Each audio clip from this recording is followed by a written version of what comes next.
welcome to Off the Shelf Reviews. I don't like bullies. And I'm Gary. And today we're going to review and discuss Bang Bang, You're Dead from director Guy Ferland, written by William Mastersimone. Why don't you give us the synopsis? Well, the story follows Trevor, played by Ben Foster, who goes to Rivervale High School. The year previously, Trevor had rang in a bomb threat to the school, and now, starting the new year, everybody calls him the terrorist. But another teacher, Mr. Duncan, sees that Trevor could do really well as the lead part for the play Bang Bang You're Dead. But as we follow Trevor rehearsing this play, we start to question, is art imitating life or vice versa? Do you know anything about me? Well, kids say some stuff. What stuff? Some crazy stuff about you threatening to explode the football team. It's true. So this film came out in 2002, and Yeah. this was a straight-to-television production, like straight-to-DVD, didn't have a theatrical run. And it was obviously inspired by the real-life high school shootings of America. Yeah. The script was written and then released online Yeah. for those to download for their drama departments and studios Yeah. to put on the play. Yeah. And so this film is kind of like an Inception in a way. Yeah, because yeah. it's a film about a teacher who gets the script and gets the students to reenact it. Yeah. And right at the very end of the film, you actually see other high schools I love that bit. performing the plays. And for the last 20 years or so that the film has been out, Yeah. high schools are still reenacting Bang Bang You're Dead because it's still relevant. Oh, yeah. I mean, when was the last school shooting? Like 6 months ago? I don't know. I don't even know if they stopped reporting them now because it happens so frequently. There's so many. So this is a film that is going to be a little bit uncomfortable for quite a few viewers, especially if you're sensitive to high school violence, or if you were victimized, Yeah. or if you were the bully, Yeah. or, heaven help you, if you were in a high school that suffered a shooting and, you've suffered from it. This is one of those films that kind of just sheds a light on it and remains pretty neutral throughout. It doesn't Yeah. pick sides. No, It doesn't go the shooter, the real monster. Yeah. It just goes, okay, let's explore the realities in the world around high school students of this era. Well, this is the funny thing. I mean, I've only ever watched one other realistic school shooting movie, and it was with you back in the day, Elephant by Gus Van Sant back in 2003. And I remember we sat down and watched it, and that one made me feel really uncomfortable because, like, when I was in school, during the 90s, early 2000s, Columbine, we had the Columbine situation, and it was a big fucking deal. Kids walking into the school armed with machine guns and shotguns and just blasting people left and right. And it wasn't only, it was when I was, like, looking into this film and obviously thinking back in the day, it's like, Columbine wasn't the first, certainly wasn't fucking hell the last, and these have happened all over the world. So immediately don't get to the point and start shouting in the comment section like, oh, it's America's fault or whatever. Because seriously, when you research this shit, you realize that it's happened all over the globe by many different people in many different walks of life. But what I was really uncomfortable with ready to watch this movie because of Elephant. Right. And I remember you saying to me like, oh, we're going to do that school shooting movie. And I was like, oh, fuck, it's going to be dark. It's going to be depressing. By the end of it, I'm going to probably feel like I shouldn't have watched it.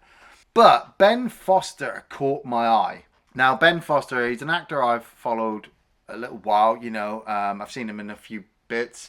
Like he was the main guy in Pandorum. Which is a great sci-fi movie. He was in 3:10 to Yuma with Russell Crowe. He kind of played Russell Crowe's like lieutenant, but you just knew he was a menacing, cold-blooded killer in the background. He had a brief part in 30 Days of Night, but even his part in 30 Days of Night, as small as it was really quite, you could tell Ben Foster had background for his character, kind of a history and all that kind of stuff. So this film started off with like a POV video camera kind of following students through the corridors, off the bus, into the school. And I was like, ah, shit, I hope it's not like this all the way. Yeah, the low production value intro with the music playing, Yeah. you know, and you can all the ambience of the school, and Yeah. you're just like, okay, this feels really low budget, really low tech, but it is a bit distracting. But for Yeah. me, after a few moments, you know, it went to like traditional Yeah, kind of yeah. filmmaking.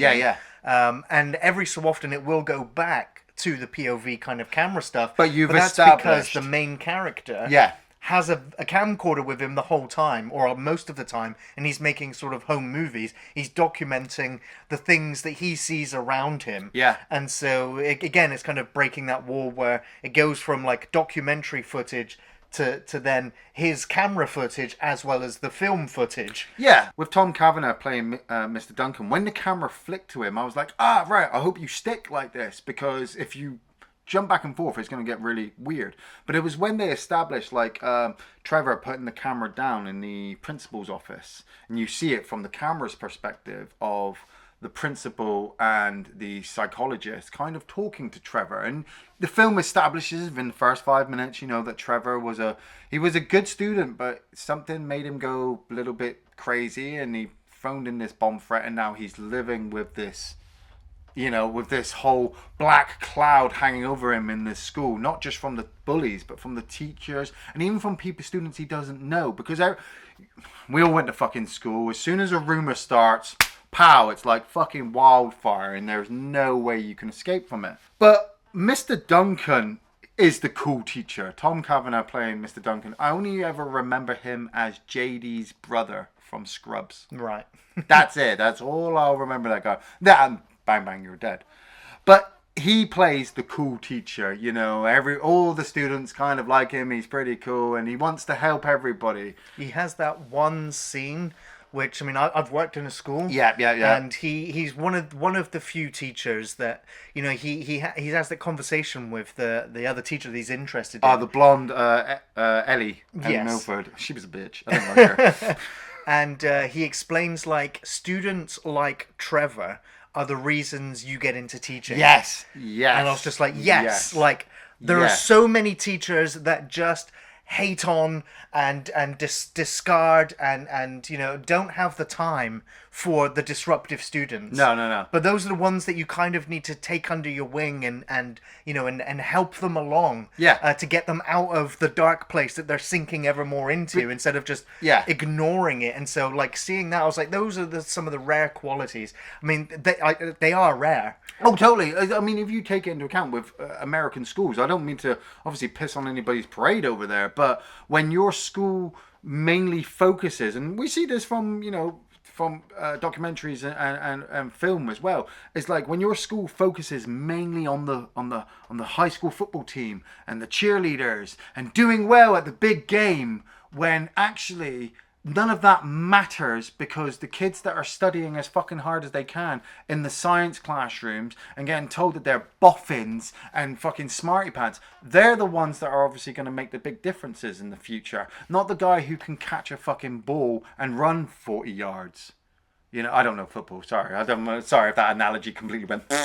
But you know, it's the same thing over here in the UK. You know, when we were at school, it was like PE. Gotta go get physical and, you know, get strong and, you know, all that kind of stuff. No, I need to focus on maths and English and history and all those other things that, you know, we don't get told about. Which, yeah. Sorry, emotional teacher shit. Well, there's one thing that the film did catch me off guard with, and it's something you kind of forget, Yeah. is that these high schools have metal detectors at the front Oh, doors. fucking hell, they got more security there than a fucking airport. Right?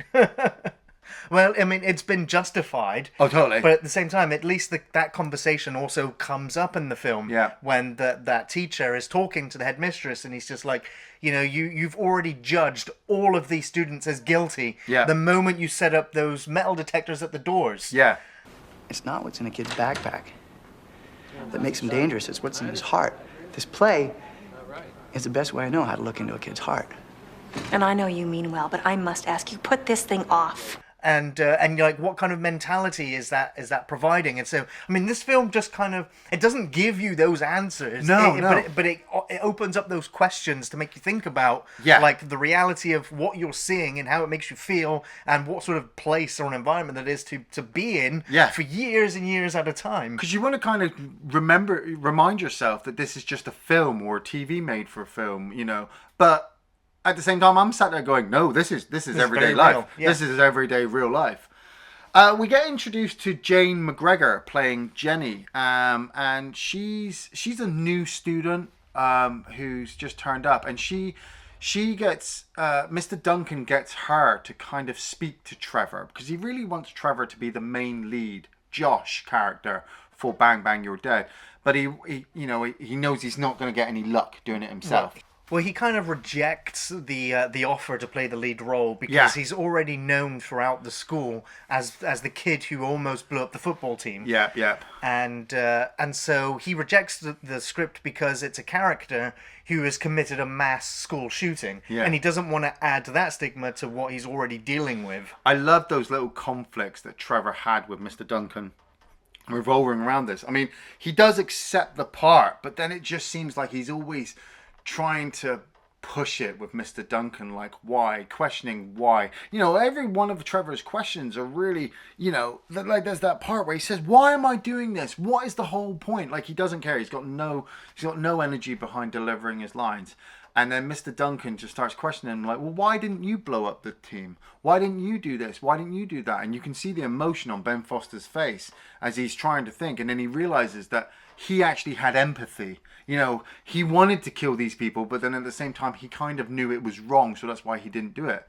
And Mr. Duncan's just like, well, that's not Josh. And I need you to be Josh. Or if you can get rid of that part of you that makes you you, then you'll become Well, it's Josh. not about him losing that for the role, but it's about the teacher trying to make him see what a value he has. Yeah, because yeah, he's yeah, that as well. self-loathing, Yeah. depressed. Yeah. And so once he can realize that, he can kind of escape that dark place he's in by contrasting it to how dark it can become. Man, his whole relationship with his parents as well, you know. Yes, yeah. Well, his mum is kind of trying to figure him out, but the damage has already been done. Yeah. I would say in you know, the way the film highlights it, it definitely seems like the father is definitely the larger antagonist. Yes, The you one can- who's there's kind a- of bullying his son, irate with him, frustrated with him, doesn't understand him.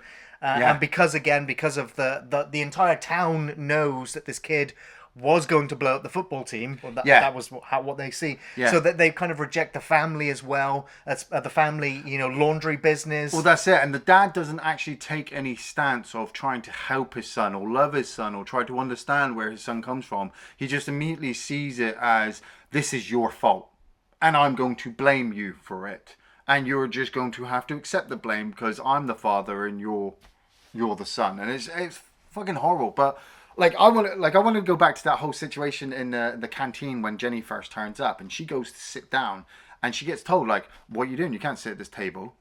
You know, and This is the cheerleader this table. is the cheerleader table. Unless you know somebody, you can't sit here. And they start going through the groups. And it took me back to Mean Girls. Oh, yeah. You know, the girls do it in Mean Girls. And I sat there while watching this whole scene unfold out. They tell you can't sit there because we own the tables. Fuck you. Somebody else cleans them after your fat ass has got off them, you know. But we're just going to start labeling all the people. You know, we got the druggies over there and the skags and the trogs and all that kind of stuff. And it's only when she actually comes to Ben Foster, Trevor's character, who sat on his own, and he's already had Sean, played by Randy Harrison. He's already had Sean come up to him and say, like, "Hey, dude, were you really gonna blow up the school? Because that's really cool. Do you want to hang out?" And Trevor's like, "No, just fuck off." So Sean's like, "Yeah, no, that's fine. I'll leave you alone." And Jenny ends up sitting with Trevor, and you know that there's a bit of sparks there. You know, like, he's a teenage boy, blood's pumping, hair's growing. You know, and this is probably the first girl who's not treated him like shit in like 2 or 3 years. So he is kind of drawn to her. And then with the whole development of the play, you know, the rehearsing together, them getting to know each other, the film strangely takes like a whole unique turn now because like I said, I was half expecting this movie to be about a school shooting. A depressed kid gets his daddy's gun and goes and kills some kids. At the moment, what I'm seeing is a kid who was in a dark place, and now he's kind of found a way out through this play, through this girl. So I'm like, well, how does this go?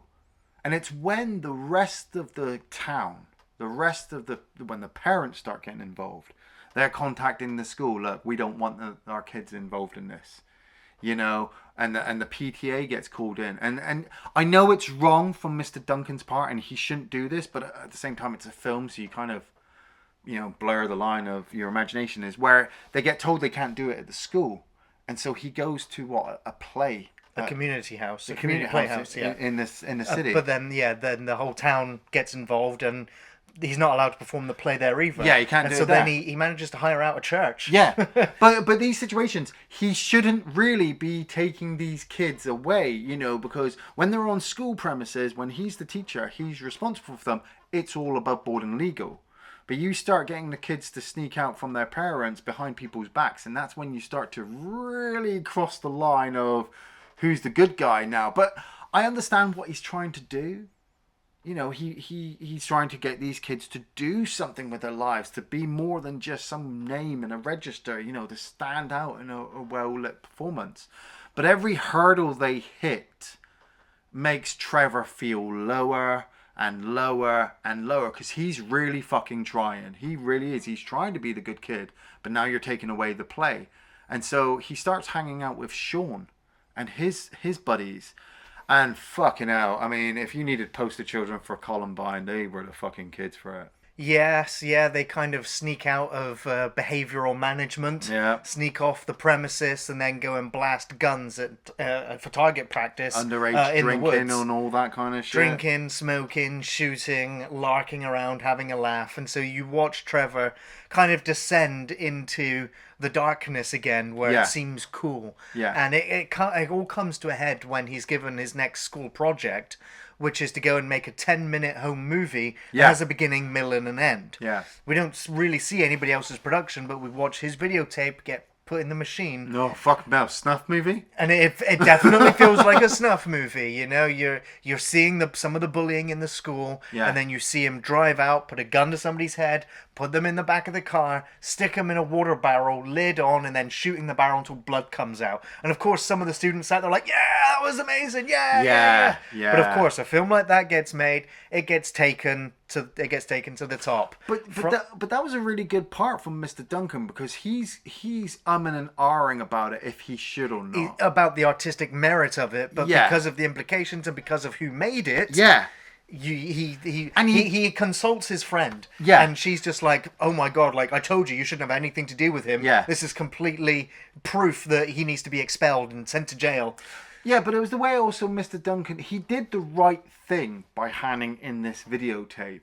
And he also even did the right thing by telling Trevor that this is what he'd done because he had to. And so I'm sat there in watching this film, like really caught in the middle ground, like, man, I really wish he hadn't handed in that tape, because, you know, Trevor doesn't need any more of this shit. But then at the same time, it would have been Mr. Duncan's job. Yes. You know, and that's like some whole kettle of fish that, you know, he did the right thing. Well, it's what causes the police then to come to Trevor's house. The God, parents see all the police turn up. Yeah. They kind of raid the house. They take all of his videotapes. Yeah. All of his evidence. They root around for the gun. I mean, there's that awful sequence. I mean, it makes you feel, you know, how terrified the parents are. That when they see Trevor come back late one night, Yeah. and he just goes straight down into his room, doesn't want to talk to his parents, closes the door in his mother's face, and she's like, hey honey, like, do you still know where your gun is? And they both scramble around to find his gun, and then he hides it away, and then they go to bed, Yeah. and they're both holding each other's hands because they're fearing that their son might just burst into the room and kill them both. Yeah, You know, and it's that's the reality of that household. Oh yeah, no, don't get me wrong, and you know it's a reality for a lot of people. But they have orchestrated a lot of the depressional situations their son is involved in. So when I felt the same. She's like, "Where's your gun?" And they were absolutely scared. They're scared of them, you know. But what, holding your gun in your bed at night while your son's downstairs is going to protect him protect you from him or whatever. No, putting the gun, taking the bullets out the gun. Do that for one. Maybe two, sitting him down and maybe talking to him. I know teenagers. We were all fucking teenagers once upon a time, and we didn't want to talk to our parents. But funnily enough, we've all kind of been there, so we all know what the fuck we're talking about after a while. And it was when the police turn up at the school and they sit down and they get that videotape and they're like, oh, I'd like to see what Trevor has been recording because, you know, we think... They honestly think that they're going to find something so implicating that Trevor is literally just going to be the bad guy. It's all his fault. But as these scenes have been going on, we've also been watching a fight between the jocks and the trogs. You know, Sean's crew of guys against the jocks and the football team, and it's one-upmanship. You know, they just keep defacing school and destroying stuff and putting in threats to the school up until the point where Sean gets shit kicked out of him and his head shoved down the toilet. And they get this tape and they show this tape, and I gotta admit, I was getting emotional. You know, I was a bit emotional with some of the stuff portrayed in this film of, you know, the stories, the kids they're talking to. But it was when, you know, Trevor is talking about what he wants to do, and he's recorded people at the school, and he's recorded the bullying that's happening from a lot of the top elite kids that are walking around. You know, he's recorded his own parents, you know, giving him shit for absolutely nothing. Like his dad gives him shit for not taking the rubbish out and getting up in his face. No, it was for not mowing the lawn. Oh, not mowing the lawn, sorry. You know, like, sorry, Dad, big fucking deal. But his dad gets so angry at him. But yeah, that was right after him coming home after being bullied and having his head stuck in the urinals. Yeah, and he's got it on tape. Yeah. He's got it Well, all that's it. tape. Like, you see the police officers and the parents and the headmaster kind of sat there reacting to seeing all this like it's the first fucking time they've been witnessing what's going on in their own schools, their own towns. Which, in fairness, I think I can believe. Like, a principal rarely knows exactly what goes on in the corridors. You know, parents rarely know what goes on with their kids. But you can notice the fucking signs because they're always so obvious, and they are the same signs over and over again. And Mr. Duncan does make a really good point at this part where, like, he's on the side with all the teachers, which you would see him as the enemy. But at the same time, he's saying stuff to all the teachers and the police. You know, like, Trevor ticked all the boxes. He did it. You know, it's just the content that we're a bit questioning at the moment, you know? Well, it's the fact that at the very end of the video, Trevor says, and this is why I'm going to kill you all tomorrow. Oh, yeah, and this is my last will and testament. Yeah. You know, so it's like, holy shit, like, that is the final alarm bell. Like, take this kid away now. And so, yeah, he's immediately expelled. But the teachers explain, like, we're really actually sorry that all of this happened to you. Well, they deal with all the bullies so they as call well. in all the bullies. Well, I mean, including Jenny. They all get slips, don't they? Yeah, They're all yeah, getting yeah. told where to go. Yeah. And they're just like, oh, you know, it's just messing around. Like, oh, we'll go didn't pick mean on, it. Like, yeah, we all deal with it. It's part of growing up. Oh, bullshit. It's always fun when it's somebody else fucking getting picked on, isn't it? You know? Yeah. It's never But, I your mean, fault. it was a wake-up call for them as well, though, because they really believed it, like they were just messing around, like I didn't really think it would cause all of this. I mean, I like to think as well that the football team got maybe suspended and expelled at the same time, as well as Trevor, because they've got the evidence there. So the whole football team is now just taking a fucking hit for it as well. But Trevor, you know, he's emotional. He wants to walk home. And as he goes to leave, he sees Sean and his buddies in the car, and Sean's been beaten up. Oh, well, it's that moment where he's almost got two choices, because he sees Jen walking down one way and he sees his mates in the car the other way, and I was like, just go to her. Just go to Jenny. Go to her, and he immediately gets in the car. But I'm kind of glad that he did. He did go with his buddies. Yeah. Because he goes there, and his buddy and Sean and all of his buddies, they're planning on attacking the school. Tomorrow we've got this whole plan. We're going to come in through the boiler entrance. You're going to leave the door unlocked. We're going to storm in. I mean, they set up markers in their little wooded area of like a map The kitchen, of the the school. hallways. You know, you're going to run in and we're just going to nail everything. And part of you sees Trevor, like, he's in on it. You know, like, he wants it as well. Like, he's had enough shit given to him throughout this film that, yeah, he's planning on doing it. But it's when he's recording those messages in the car. Yeah. And I think part of him, thinks back to making his own messages, and then thinking about how this is all going to turn out, because like the dream sequence caught me off guard. Right. Well, I knew it was a dream immediately because he was wearing white. See. Trevor doesn't wear white. Well, that was it. Part of my brain was like, man, that was quick. Well, you completely cut out his whole sleep pattern. He's just in the cafe and bam, bam, bam. Jenny gets shot and he gets blood sprayed. And you look at the blood and it matches the blood from the video that he'd made. And just the way that Sean and his buddies were all silhouetted. I was like, oh, yeah, no, it's a dream. Yeah. It's a dream, yeah. And then, obviously, he's been expelled, but he knows that this shooting's going to happen. He calls Jenny. He's like, hey, skip school tomorrow. Come hang out with me. She's like, what, a date?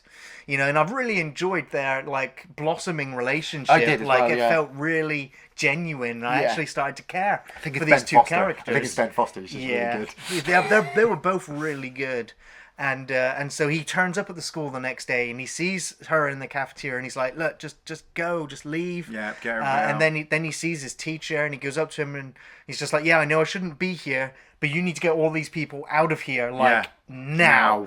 Because he's already seen the others running around getting prepared to start their killing. Yeah. And he runs to the access door by the kitchen and he holds it closed. God, that bit really got me, because I was just like, they're gonna pull that door open. There's 3 of them. Yeah. But also, what really got me was Randy Harrison's character of Sean. Like, he really wanted to kill people. Like, he'd had enough. And in his mind, he kind of believed that this would make everything better for him and his friends. And he's screaming at Trevor like, open the door, you're ruining the plan. And Trevor's on the other side, he's crying because, I mean, this is probably his first real group of friends he's had for a while, and he's betraying them. Like, it was so good, because when he opens the door and they struggle, Sean goes, well, that's it, I'm in so much trouble, and he goes to kill himself. Yeah. And Trevor stops him and they struggle over the gun, and I was on the edge of my seat like, no, what don't kill him. Oh god, fuck. Yeah, well, it's. I like the fact that Trevor's like, look, I was in that dark place and somebody pulled me out of it, and so now he's returning the favor. Yes. He was like, whatever you do after this, if you go to jail, if you end up in juvenile correction, whatever, like, you're still alive, these people are still alive, we can work on getting you out of that dark place too. Yeah. And the other 3 were just kind of, not to the same extreme, but they were in on it. They were prepared to die. Yeah. All the same. But, at least they can get some therapy or get some help or, anything to get them out of it. Yeah, do what Trevor did. Tell people of exactly who's been doing what, get people involved. I mean, it's a long, horrible, strenuous process, but at the end of the day, it's better than blood on your hands, isn't it? Yeah. And so to end the film, they get to put on the play. I thought that was brilliant. I mean, I loved the whole reflection of him talking to the ghosts. Yes, of the victims. Yeah. And just the lines that they were delivering, like, why me? You were in the wrong place at the wrong time. Why me? I tried to be your friend. Too little, too late. And you're cutting to the audience members, and you're seeing like the football team are there, and the principal and Mr. Duncan and the parents and the parents, and so they're just like you're hearing things through the play that you really relate to. And you kind of feel as well that the actors and the people in the play fucking know what they're talking about, because that's how they're coming across. But I like the way I really like the way how the movie ended. Like, Trevor delivers this outstanding performance in the play. Everybody does. Everybody starts clapping and whooping, and he gets a standing ovation. But you don't actually see it, because Mr. Duncan just kind of walks off. He kind of has that look of affirmation, doesn't he? He has that look with Trevor, and then just sneaks out the side. That's it. Walks out, rolls up the poster, and just cheerily walks down through the like he's the done school his corridors. job. Yeah. Like, I was like, so it was all his film then. Like, one good teacher did his thing. You expect the little hobo music playing in the background, or that music from fucking The Incredible Hulk, as he just kind of walks away. But when it cut to the live footage, I actually hung around for the credits. It makes you stay to the end, doesn't it? I rarely do it with movies, hanging past the credits, but it was the fact that I'm reading the names coming up, but I'm watching these real life teens acting out this school play, and they're all different schools. I thought it was wonderful. I mean, The title cards coming up at the end talking about the play. That was a bit of a kicker because then I started to research fucking school shootings, and that is never fun reading. And it's like, even with this play, this great film, and these people putting on this great performance, people still aren't getting the picture. Mm-hmm. You know? Yeah. Well, Ian, do you have any favourite or memorable sequences from the film? I have quite a few. I didn't realise I would, but then I just started. I had to go back and actually add fave to certain situations. My first one was the girl elite describing the room of dinner tables to everybody. I mean, like I said, it reminded me of Mean Girls, but it's exactly the way it is.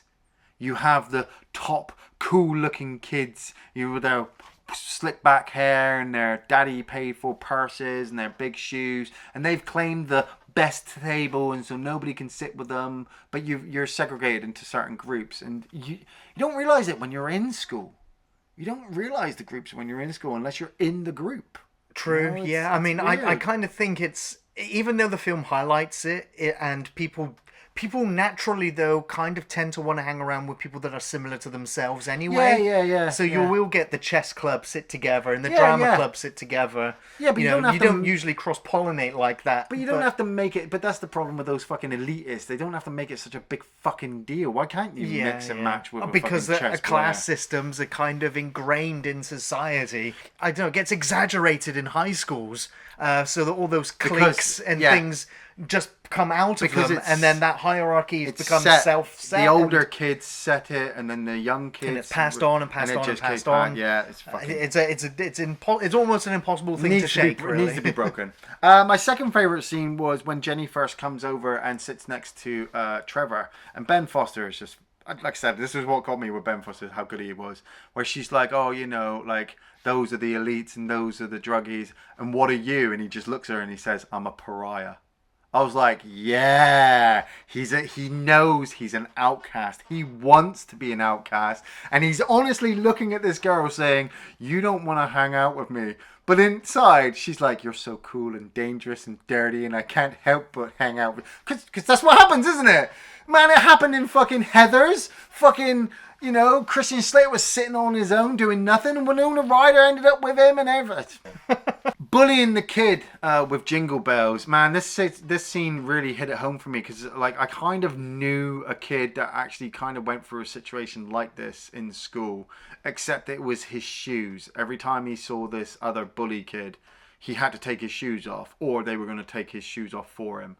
So watching this kid get threatened continuously by this bigger kid, I just honestly wanted to climb in my screen and grab that big kid and fucking headbutt him so hard. I don't like bullies. I'm just going to say that now. If you're a bully, I'm going to headbutt you. Favourite scene number 4 was Trevor heading off with Sean and the crew the first time. Like, it was really dark. Like, they're driving around the car doing donuts, and then they're just sitting in this shack of a place drinking beers. And then before you know it, they're shooting barrels or targets. But they're drunk, and one of them almost trips with the shotgun. And I'm like, fucking hell, you have no care for your life. It's all a laugh. If you die, you don't care because that's how low you're at. And Trevor had already said it before, like, I've been depressed. How depressed? Like, I didn't care if I lived or died. Jenny, I don't mean depressed like your dog died. I mean where you feel that you have got nothing to lose, where you don't care if you live or die. That kind of depressed. You ever been there? No. Favorite scene 5 was him driving with his mum and dad. God, and it led up into the gun situation as well. Like, mum and dad are just bad mouthing him while he's in the car, like he's in the back, and they know he's bad and they want to deal with him, but it's like he's invisible because they're talking. Mum and dad are talking between each other about how they're going to deal with him. I'm like, fucking talk to him. When Lady said I was an unfit Wouldn't mother. be surprised if you did that firecracker thing. Always down in your cave. Ever since you moved down the cellar. Always on the internet. We hardly know you. Grades in the toilet. Police raiding and searching our home. Favorite 6, watching the tapes with the teachers in that room. Ouch. I'm sure that there's been a lot of those situations throughout history of school where teachers have sat there thinking that they've done everything they can, and then somebody's shown them video evidence of what's going on and realize it's when you sit there and realize that actually you've done nothing or almost next to nothing, you know, and you're watching the evidence in front of you. It was harsh, especially when the tape was finished, the principal reaches into her purse and gets the tissues to wipe the tears from her eyes. I was like, yeah, that actress is, I'm really getting behind her. Number 7, I'm like, my whole last favorite sequence is literally probably the whole end sequence, from the moment he has the dream where Jenny is shot. You know, that was really well done. Really like that. Like I said, I didn't at first didn't know it was a dream, and then realized it was, but really liked the way it was filmed. And then him getting to school, having to deal with Sean and their crew, you know, Sean almost killing himself, Trevor saving him, telling him, you know, I was there and I'm going to help you. You know, I really felt like Sean might, even though he's an imaginary character, he's, you know, going to get some serious help. The whole play sequence, talking to the ghost, the lines that they're delivering, like I said, that whole ending was brilliant. And then the sequences at the end over the credits where the kids are actually reenacting the play in real life, it's fucking pucker. Yeah, the whole film is really very, very memorable and really well made. I don't have any least favorite sequences, like none. Yeah, and so I think my favorite sequence is when I think they're in the community hall and the teacher's asking him, you know, what does he have that Josh doesn't? Yeah, I love that. You know, and he's like, okay, we'll just call it X. Yeah. And we need you to figure out what it is that is X that you have that the character that did the killings did not have. Yeah. What separates you? What's that difference? It was really well shot and performed. Really well delivered. Let's call it X. Now tell me, Trevor, what would happen if I were to reach right into your soul and remove X? I'd be Josh. Yeah.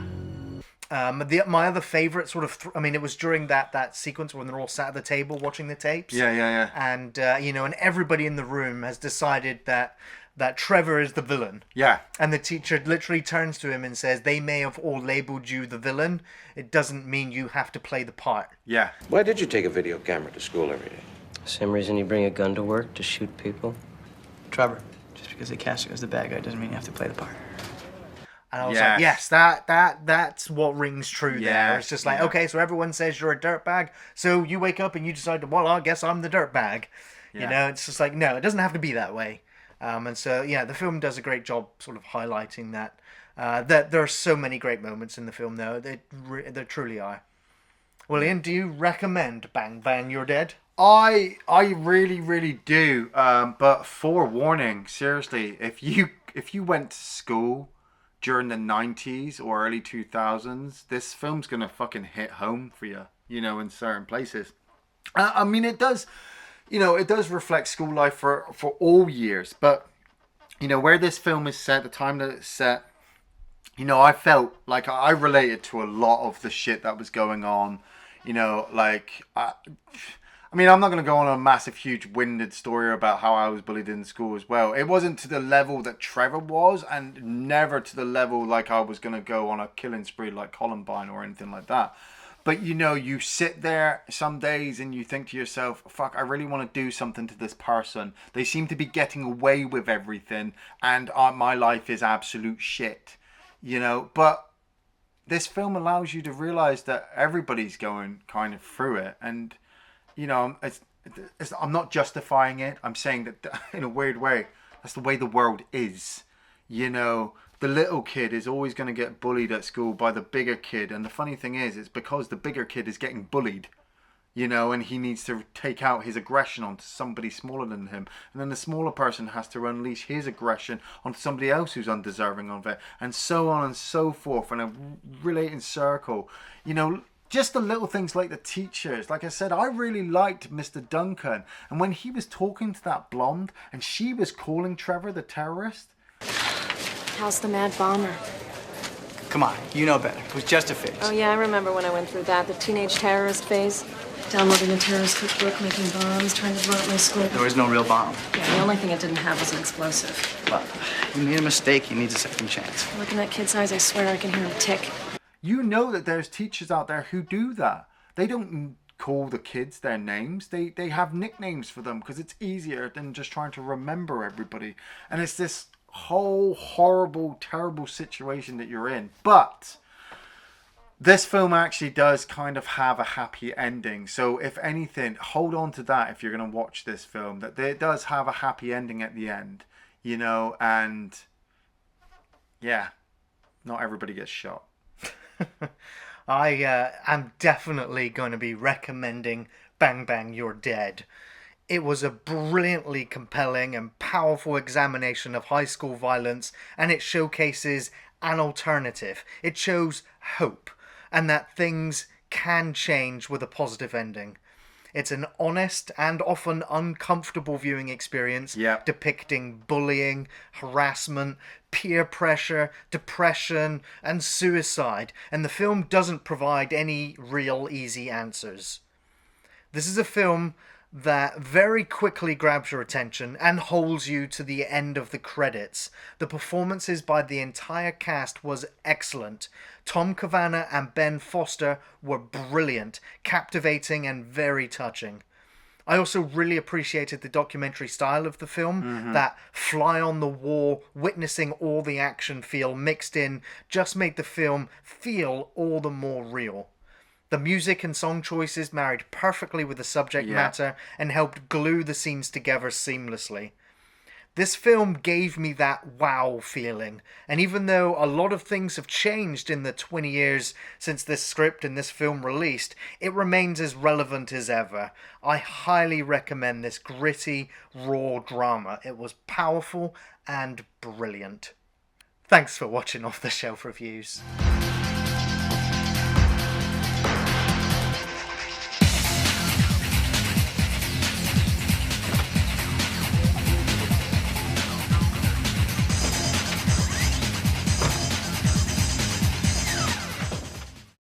Trevor, just because they cast you as the bad guy doesn't mean you have to play the part.